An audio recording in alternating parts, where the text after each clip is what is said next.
ایک بدو صبح صبح امیرُ المومنین عمر فاروق اعظم رضی اللہ تعالی عنہ کے گھر اپنی بیوی کی زبان درازی کی شکایت کرنے کے لیے آیا۔ آپ ایک چھوٹے سے گھر میں رہتے تھے، کوئی 100 کنال کا محل تو نہیں تھا، اندر کی بات باہر صاف سنائی دیتی تھی۔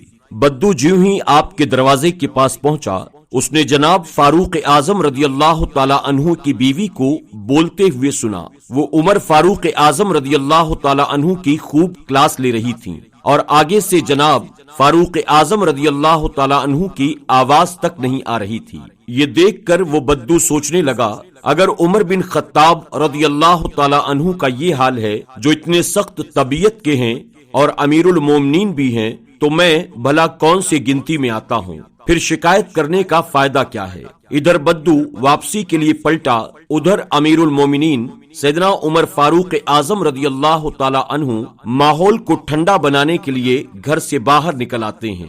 آپ نے بدو کو واپس جاتے ہوئے دیکھا، اس کی چال ڈھال سے آپ سمجھ گئے کہ یہ مدینے کا رہنے والا نہیں معلوم دیتا، شاید کوئی مسافر ہے۔ آپ نے اس کو آواز دی کہ بھائی کسی کام سے آئے تھے؟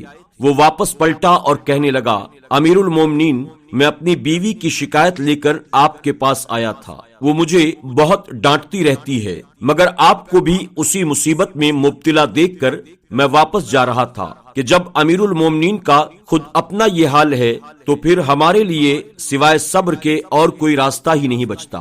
امیر المومنین سیدنا عمر فاروق اعظم رضی اللہ تعالی عنہ نے اسے نصیحت کی، فرمایا میرے بھائی، اس کی یہ ساری باتیں میں اس کے ان احسانات کے بدلے برداشت کرتا ہوں جو وہ مجھ پر کرتی ہے۔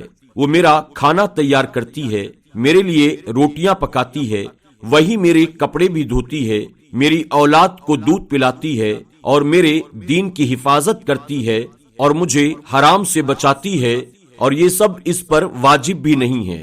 اس شخص نے کہا، امیر المومنین، میری بیوی بھی یہ سارے کام کرتی ہے۔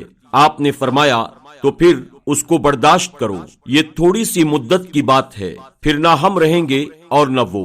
صدقتا یا امیر المومنین، بدو نے کہا، آپ سچ کہتے ہیں امیر المومنین، اور وہ واپس اپنے گھر کے راستے پر چل پڑا۔ اسے عملی سبق مل چکا تھا کہ بولنا عورت کا عیب نہیں، برداشت کرنا مرد کا امتحان ہے۔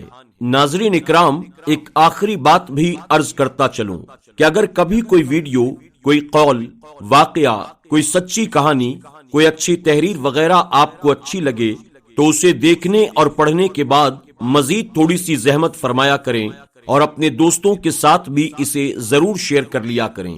یقین کیجئے کہ اس میں آپ کا بمشکل ایک لمحہ صرف ہوگا، لیکن ہو سکتا ہے کہ اس ایک لمحے اٹھائی ہوئی تکلیف سے آپ کی شیئر کردہ تحریر ہزاروں لوگوں کے لیے سبق آمیز ثابت ہو جائے۔ اللہ سب کو جزائے خیر عطا فرمائے۔